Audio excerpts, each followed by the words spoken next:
안녕하세요. 네, 저는 수의사 임승효라고 하고요. 국립공단에서 근무하고 있습니다. 오늘 두 번째 얘기를 나누기 위해서 왔고요. 잘 부탁드립니다. 네, 일단 제가 근무하고 있는 국립공원공단에 대해서 혹시 아실까요? 국립공원공단은 우리나라의 이제 국가보호구역인 22개 국립공원 중에 21개의 국립공원을 관리하고 지키는 역할을 하고 있고요. 그리고 자연공원법에 따라서 국가지질공원도 관리를 하고 있고, 그리고 제가 오늘 말씀드릴 야생동식물을 국립공원의 야생동식물을 보호하는 일도 하고 있습니다. 그래서 한 가지만 더 말씀드리고 시작을 하자면요, 그 국립공원의 국토가 아니, 국립공원의 면적이 우리나라 국토 면적의 4%가 조금 넘습니다. 4.1% 정도 되는데요.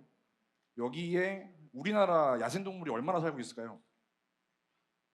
대충 혹시 대답해 보시면 이따 선물 있을지도 모르니까. 네. 네, 60% 정도가 살고 있습니다. 네, 국토의 4%에 야생동물의 60%가 살고 있는 되게 아주 중요한 동물 서식지라고 생각하시면 될 것 같아요. 그래서 일단 시작을 하겠습니다. 오늘 판다 토크의 주제가 생물 다양성이다 보니까 막연하게는 다들 알고 계시겠지만 저도 생물 다양성이라는 정의를 한 문장으로 내리기가 힘들더라고요. 그래서 좀 공부를 해봤습니다. 그래서 말씀을 드리면 92년에 있던 리우 협약에서 생물 다양성 협약이라는 협약이 최초로 만들어졌고 거기 명시가 되어 있습니다. 모든 생태계 분야의 네, 그리고 생물체 간의 변이성. 이 변이성이라는 말이 조금 이질적일 수 있지만 영어 버라이어티라는 말을 번역하다 보니까 이렇게 다른 말이 된 거고요. 결국에는 생태계와 생물체의 다양성이라고 보시면 됩니다. 그래서 세 가지로 분류를 해보면 생태계의 다양성, 그리고 동물 종의 다양성, 그리고 유전 다양성. 이 결국에는 이 세 가지는 다들 아시겠지만 생태계의 다양성. 아까 최 교수님이 말씀하신 것처럼 초지에 사는 새들이 있고 민물에 사는 새들이 있고 바다에 사는 새들이 있고 산림에 사는 새들이 있죠. 그리고 우리가 보기에는 사람이 살 수 없는 극한의 환경이지만 사막이나 극지나 툰드라 같은 그런 환경도 생태계로 작용을 합니다. 이런 생태계가 다양하다는 것은 결국에는 생태계를 구성하고 있는 생물 종이 다양하다는 뜻이겠죠. 그래서 생태계의 다양성과 생물 종의 다양성은 떼어놓고 말할 수가 없는 불가분의 관계인 것이고요. 그리고 한 종에 있어서 종래의 다양성이라고 설명이 되는데 한 종의 유전 다양성이 적으면 그 종은 오래 생존할 수가 없습니다. 다들 아시는 것처럼. 그렇기 때문에 유전적 다양성이 종 다양성을 만들고 종 다양성과 생태계 다양성은 서로 도움을 주는 다양성이기 때문에 결국에는 같은 개념이라고 생각하시면 될 것 같습니다. 그래서 모든 것이 다 중요하지만 세 가지 분야가 다 중요하지만 제가 오늘 말씀드릴 다양성 세 가지 분류 중에서 굳이 얘기를 하자면 네, 종 다양성에 대해서 얘기를 하려고 오늘 여러분들과 같이 시간을 보내게 됐고요. 죄송합니다. 네, 그래서 종 다양성은 말 그대로 생물 종의 다양성이기 때문에 종 다양성을 보존하려면 야생동물을 보호해야겠죠. 보호하고 보존해야 됩니다. 네, 근데 보존을 어떻게 해나갈 것인지에 대해서 고민을 해보면 한 가지 명제에 따라서 움직일 수가 있을 것 같은데요. 생태계 내에 해당 생물종이 안정적인 개체군 형성하고 있냐 아니면 그렇지 못한가에 따라서 조금 보호하는 방법이 좀 달라진 패러다임이 달라진다고 볼 수 있는데요. 일단 생태계 내 안정적인 개체군이 형성이 되어 있다라고 한다면 형성되어 있는 개체군을 보호해서 유지하면 되겠죠. 예. 그러면은 그 해당 종은 보존이 될 수 있습니다. 그런데 만약에 생태계 내에 안정적 개체군이 형성되지 않았다면 이러면 어떻게 해야 될까요? 형성되어 있지 않기 때문에 보호하고 유지할 수가 없겠죠. 그래서 이런 경우에는 복원이라는 패러다임으로 접근을 하게 됩니다. 결국에는 안정적인 개체군이 형성되지 않은 동물을 회복시켜서 해당 생태계를 복원한다. 복원했으면 끝일까요? 아니겠죠. 복원을 했기 때문에 다시 생태계 내 안전적 개체군이 형성되었다로 가는 겁니다. 그래서 복원을 한 뒤에는 보전이 이루어져야겠죠. 네. 결국에는 궁극적인 목표는 복원이고, 복원도 그렇고 회복도 그렇고 보전이라고 할 수 있습니다. 그래서 이렇게 복원이 중요하다고 할 수 있는데요. 복원을 하고 있는 많은 동식물 중에 제가 일하고 있는 이제 국립공원공단에서 복원을 하고 있는 대표종 반달가슴곰에 대해서 말씀드리려고 합니다. 일단 반달가슴곰은 친숙하지만 어떤 동물이냐고 물어보면은 딱히 말하기가 쉽지 않죠. 어떻게 보면 그게 반달가슴곰 같은 인기 있는 멸종위 중에 장점이기도 하지만 단점이기도 합니다. 약점으로 작용을 하기도 하는데요. 일단 친숙한 듯 친숙하지 않은 이 반달곰은 환경부에서 지정한 멸종위기 야생생물 1급이고, 그리고 세계자연보전연맹 통칭 IUCN이라고 하죠. 적생목 레드리스트의 취약 등급입니다. 그리고 멸종위기에 처한한 야생동식물의 국제거래에 관한 협약 사이테스라고 부르는 부속서 1급이고요. 이렇게 말하면 와닿지가 않으실 텐데 하나하나씩 좀 살펴보겠습니다.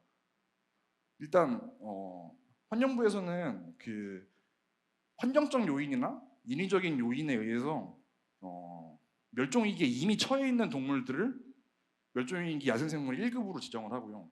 아니면 특별한 보호가 없으면 단시일 내에 멸종위기 야생생물 1급처럼 멸종위기에 처할 위기에 있는 동물들을 2급으로 지정을 했습니다. 그래서 총 267종의 동물, 식물, 무초축 동물, 네, 이런 생물들이 등록이 되어 있고요. 이 중에 반달가슴곰은 1급으로 지정이 되어 있습니다. 지금 총 267종이라고 말씀을 드렸는데요. 267종 중에 2018년부터 2027년까지로 계획이 잡혀 있는 환경부의 멸종위기 야생생물 보전 종합계획에 따르면 증식 복원 대상 동물은 64종이 있습니다. 64종이 있는데 국가기관 주도로 복원을 시작한 첫 동물이 반달가슴곰이라고 할 수 있습니다. 네. 그 전에 뭐 알고 계시는 황새라든지 이렇게 학계나 민간 분야에서는 있었지만 국가기관 주도로 복원을 한 첫 동물이라고 말씀드릴 수 있을 것 같습니다. 아까 세 번째로 말씀드린 사이테스 부속서 1급, 그러니까 멸종위기종이라는 개념에 국제 거래, 사람은 동물을 거래하잖아요. 바람직한 방식이든 그렇지 않든 국제 간의 나라와 나라가 동물을 거래할 때 제약을 두는 겁니다. 멸종위기 정도에 따라서. 근데 반달가슴곰은 부속서 1급, 가장 제약을 많이 두는 그룹에 속해 있고요. 부속서 1급은 학술적 목적이 아니면 국가 간의 거래를 원천적으로 금지하는 부속서 등급이고, 이것 때문에 여러분이 알고 계시는 사유권 문제와도 연결이 좀 되는 측면이 있습니다. 그리고 본질적으로 말씀드리려고 하는 IUCN 레드 등급은 그 레드리스트 등급은 지금 VU 등급이거든요. 우리말 말로 하면은 취약이라고 정도로 할 수 있는데 알고 계신 것처럼 IUCN 레드리스트 등급은 전 세계에 있는 반달가슴곰들 전체를 말하는 것이기 때문에 우리나라의 특수성을 반영하지 못합니다. 반달가슴곰이라는 아시아틱 블랙베어라는 단일종에는 전 세계 7개의 아종이 있고요. 그 중에 1개의 아종만 우리나라에 살고 있는데 7개의 아종을 평균을 내면 이 정도의 등급이라고 할 수 있고요. 사실 우리나라는 복원 사업을 시작하기 이전까지 20세기 말까지만 해도 장장 17년이라는 시간 동안 거의 extinct in the wild, 이게 무슨 뜻이냐면 가장 마지막 등급이 절멸이거든요. 멸종, 우리가 알고 있는 멸종. 근데 EW 등급은 서식지 내에서 절멸한 겁니다. 보호시설 내에만 생존을 하고 있고 서식지 내에서는 절멸을 했다. 네, 그 17년이 언제부터 언제까지냐면 83년부터 2000년까지입니다. 83년에 보시면은 이 기사를 보신 분이 혹시 계실까요? 여기가 몇 분 있으실 것 같은데, 네, 설악산 국립공원에서 이 당시는 국립공원이 아니었는데요. 국립공원에서 설악산에서 밀렵군의 총에 맞아서 죽어가는 반달가슴곰이 목격이 되고 결국에는 구하지 못하고 폐사를 하게 됐는데요. 이 이후로 2000년도에 그 당시 진주 MBC, 지금은 경남 MBC인데 에서 설치한 지리산 국립공원에서 자연 개체가 다시 발견되기까지 17년 동안 우리나라에서는 실질적으로 서식지는 절멸 상태였습니다. 그런데 96년 뉴스에서도 알 수 있듯이 90년대에 들어와서 멸종한 줄 알았던 반달가슴곰의 흔적들이 발견이 되면서 당시 환경부의 국립환경과학원, 당시는 국립환경연구원이었는데요.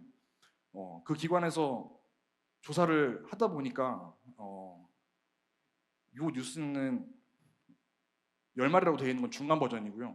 2001년까지 5개년 조사를 한 결과에 따라서 20마리 정도가 전국에 있다고 결론이 났고 그 중에 3마리에서 5마리, 그리고 무엇보다 이제 카메라에 살아있는 개체가 찍힌 지리산 국립공원을 중심으로 복원 사업이 시작이 되게 됩니다. 그래서 여기 보시면 2004년 기사인데요.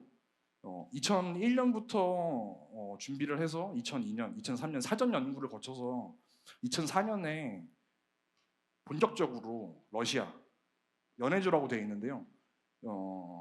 아까 말씀드린 것처럼 우리나라에 있는 반달가슴곰은 우수리 아종입니다.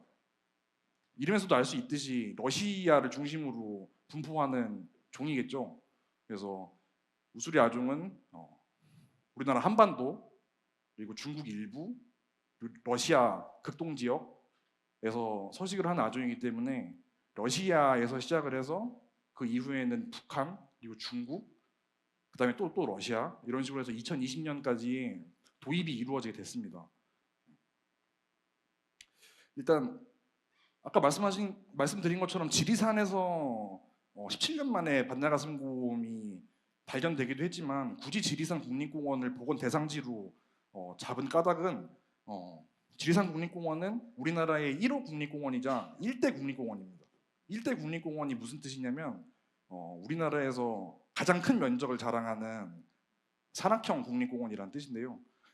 제 기억이 맞으면 지리산 국립공원의 면적은 495제곱킬로미터 정도가 됩니다. 이 면적에서 살 수 있는 지리산 반달가슴곰의 개체수는 50마리에서 78마리였는데요. 이게 어떻게 추산이 된 거냐고 하면 이 다음 기사를 보시면 최소 존속 개체군이라는 단어가 등장을 합니다. 단어에서도 보시면 알 수 있듯이 어떤 종이 앞으로 살아가기 위해서, 존속을 하기 위해서, 종을 지켜내기 위해서 필요한 최소한의 개체군. 근데 얼마나? 어느 시간 동안? 100년으로 보통 잡습니다. 100년의 시간 동안 98%의 확률로 존속을 할 수 있는 개체수를 반달가슴곰 복원사업 초기에 50마리에서 78마리로 잡았는데요. 이거 좀 보수적인 수치이긴 합니다. 같은 면적의 일본 서식지 내 반달가슴곰은 보통 90마리 정도가 되고요. 같은 면적 안에, 서식지 안에 살고 있는 미국 흑곰, 아메리카 흑곰 같은 경우에는 180마리가 넘습니다. 근데 외국의 환경과 좀 차이가 있는 게 우리나라는 국립공원 지정이 굉장히 늦었기 때문에 국립공원 내부에도 곳곳에 절들이 있고 도로가 있고 민가가 있기 때문에 보수적인 수치로 일단은 50마리를 첫 목표로 잡은 거죠.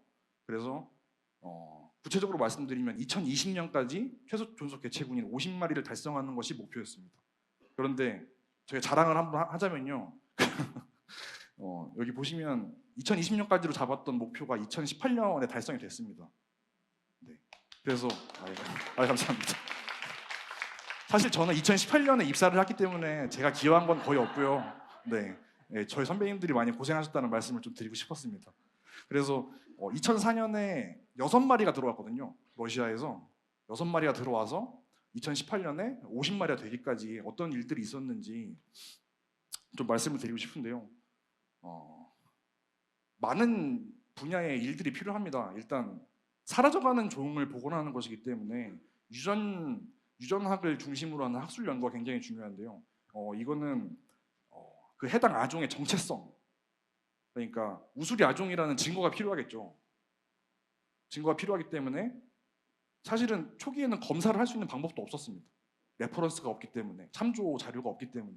그래서 우수리 아종이라는 유전적 특성을 먼저 연구를 하고 그 특성을 가지고 유전적인 정체성을 확립한 후에 그리고 아까 말씀드렸던 초반에 말씀드렸던 종내 다양성, 유전 다양성을 지키기 위해서는 어떻게 해야 될까요? 먼저 유전 다양성이 얼마나 낮은지를 알아야 됩니다.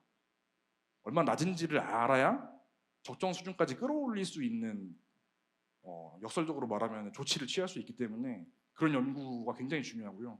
그리고 1차 목표를 달성하긴 했지만 지금 기준으로도 아직 채 20년이 되지 않았습니다. 그렇기 때문에 수십 년을 먼저 더 연구를 하고 있는 학자들이 많이 있거든요. 전 지구상에는.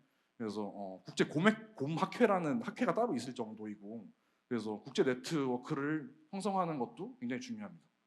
그리고 이게 어떻게 보면 우리나라 멸종위기종 복원의 굉장히 특이한 점인데요. 우리나라만 거의 유일하게 국가 주도로 멸종위종을 복원하고 있습니다. 그렇기 때문에 지속성이 있다, 공신력이 있다 이런 장점은 있지만 납세자 입장에서는 어떤 생각이 들까요? 네, 국민들의 세금을 쓰고 있는 겁니다. 그렇기 때문에 국민적인 공감대가 있어야 하고 사회적인 합의가 이루어져야 계속 나라의 돈을 쓰면서 일을 할 수가 있는 건데요. 복원을 해나갈 수 있는 거기 때문에 그래서 반란가슴 생태 해설이라든지 지역사회 협력 이거는 지역사회 협력의 예는 이거는 소백산에서 복원을 하고 있는 여우에 관련된 상품인데요. 영주시거든요. 영주시인데 영주시의 풍기 하면 어떤 게 떠오르세요? 네, 인견, 인삼 떠오르시죠. 그래서 이렇게 상품 개발을 하는 겁니다. 이런 것들을 통틀어서 지역 협력이라고 보통 저희는 부르고요. 그리고 마지막에 있는 현장 관리는 이거는 특히 반달가슴곰에서 굉장히 중요한 건데 반달가슴곰 같은 경우는 지금도 이게 10년 전 사진인데 지금도 이런 걸 쓰고 있습니다. 이게 뭔지 아시나요? 추측은 하실 수 있죠. 안테나로 위치 추적을 하는 건데요. VHF라고 해서 베리 하이 프리퀀시라고 해서 라디오 방식과 똑같은 주파수로 잡아서 위치 추적을 하는 겁니다.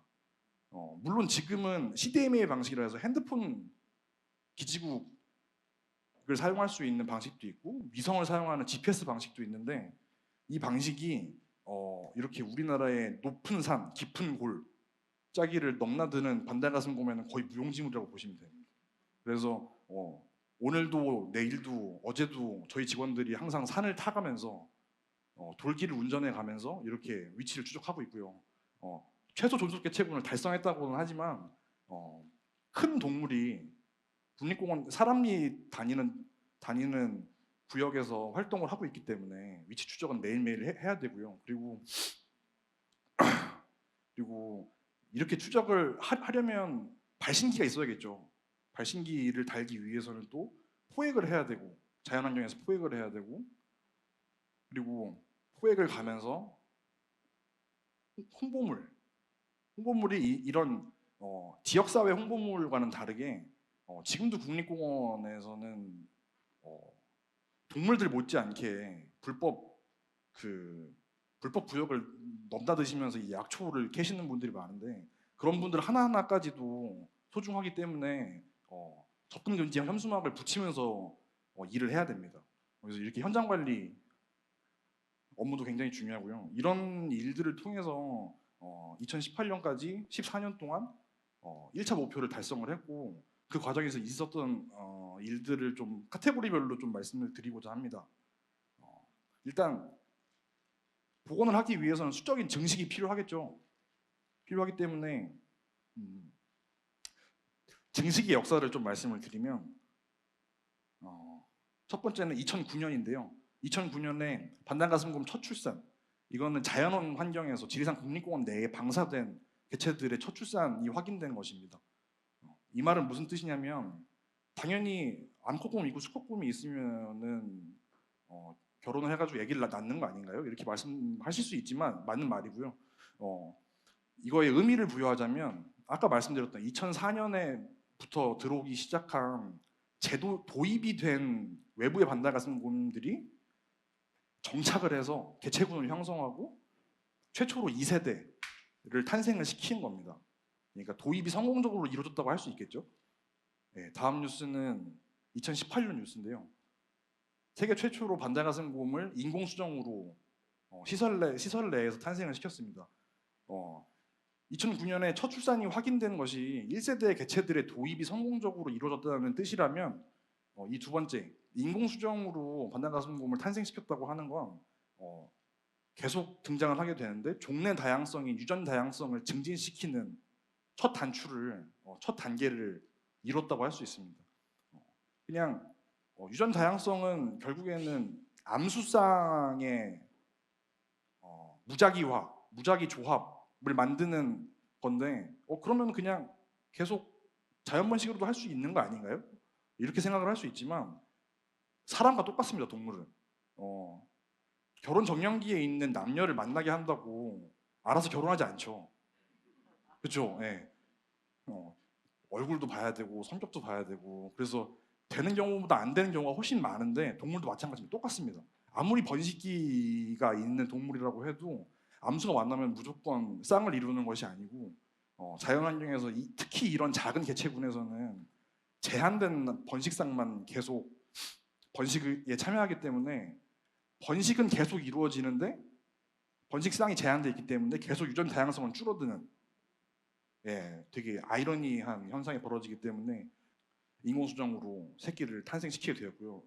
이 연구는 지금도 계속 고도화 연구 중에 있습니다.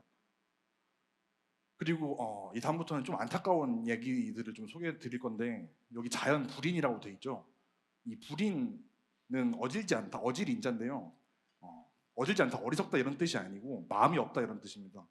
그 노자의 도덕경에 보면 천하불인이라는 말이 나오는데요. 천하는 그러니까 하늘과 땅은 말 그대로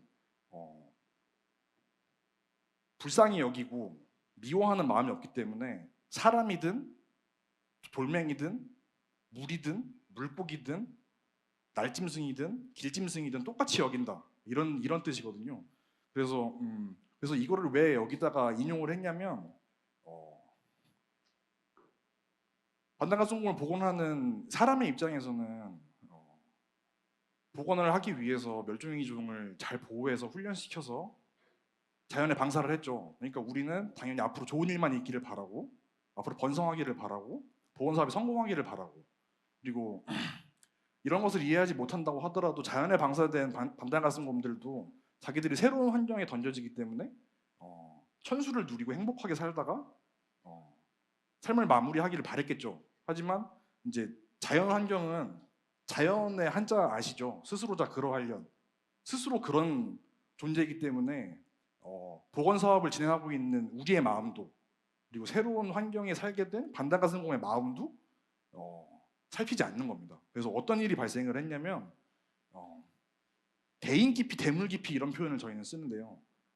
자연 환경에서 잘 살아가기 위해서는 사람과 친해져서는 별로 안 좋겠죠. 상식적으로. 그리고 사람의 물건을 건드리면 안 되겠죠. 그래서 이런 인간 활동과의 갈등을 회피할 수 있는 훈련을 열심히 아주 저희 총력을 기울여서 수행을 한 뒤에 방사를 하게 됩니다. 그럼에도 불구하고 여기는 이제 지리산 국립공원 내에 있는 법정 탐방로인데요. 그러니까 일반 산림에 있는 등산로라고 보시면 됩니다. 등산로까지 내려와서 이렇게 사람 카메라에 찍힌 거예요. 네, 굉장히 무서웠겠죠.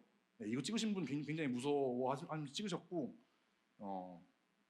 여기 보시면은 이거는 이제 국립공원에 아까 말씀드린 것처럼 민가들이 많이 있습니다. 국립공원 내에도. 그래서 가장 많이 피해를 받는 것이 이제 벌통, 양봉, 토봉 이런 벌통 그리고 효소 청이 담겨져 있는 장독대 그리고 심심치 않게 벌어지는 이제 또 다른 사례는 사찰에 들어가서 강아지들 사료를 이제 훔쳐 먹는데 힘이 센 수박 같은 경우는 그 옆에 이제 창고까지 들어가서 포대자루를 하나를 이 통째로 들고 가고 뭐 이런 경우도 있었습니다. 부적응이죠 말 그대로 야생에 적응하지 못한 것이죠. 성공적으로 적응을 했다면 이렇게 대물 피해, 대인기 피 이런 것들이 일어나지 않았을 텐데 그래서 여기에 대응은 어떻게 하는지 잠깐 말씀드리면 개체에 문제가 있으면은 포획을 해서 2주 방사를 시킵니다. 다른 곳으로. 그런데도 문제가 있으면 계속해서 반복이 되면 결국에는 회수를 할 수밖에 없고요. 보호실에서 살게 됩니다. 그래서 이런 일도 있었고 조금 더 무거운 얘기를 해드려야 되는데 이 친구는 KM55번이라는 친구고요. 결론부터 말씀드리면 올무에 걸려서 폐사했습니다. 이 친구는 제가 개인적으로 굉장히 신입일 때 처음으로 제가 마취를 했던 친구이기 때문에 굉장히 각별했는데 올무에 걸려서 희생을 당해가지고 제가 골격을 그러니까 그 유해를 회수해가지고 오면서 굉장히 분노에 치를 떨었던 기억이 있는 개체고요. 근데 이렇게 안 좋았던 일만 있던 건 아니고 이 친구는 뉴스에서 많이 보셨을 거예요.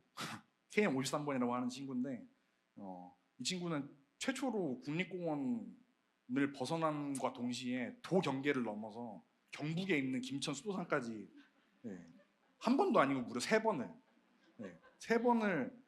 탈출하다가 버스에 치여서 심지어 치인 것도 버스에 치여서 이렇게 버스가 박살날 정도로 사고를 당했는데 이때 그 충격량을 계산하는 공식이 물리학에서 2분의 1 mv 제곱이거든요. 2분의 1의 질량 곱하기 속도의 제곱 이렇게 하면은 500톤 정도가 나옵니다.